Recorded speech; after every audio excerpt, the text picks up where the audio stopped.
contract was to supply transformer to Polva Super Thermal project. That was back to 30 years, but now still I think that our transformer is performing very well.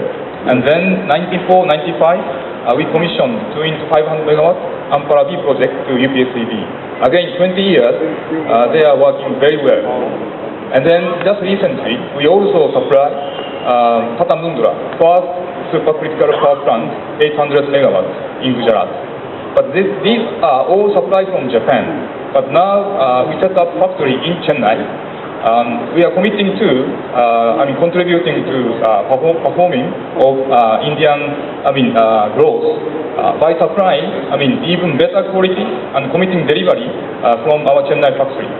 I also thankful to, all our Indian clients, especially NTPC, to give us opportunity. Now we are supplying that from our Indian Chennai factory, that 3 into 800 megawatt turbine generator to Tutugi project, and 2 into 660 to Meja in UP, and also another 2 into 800 megawatt to Garipari in Odisha.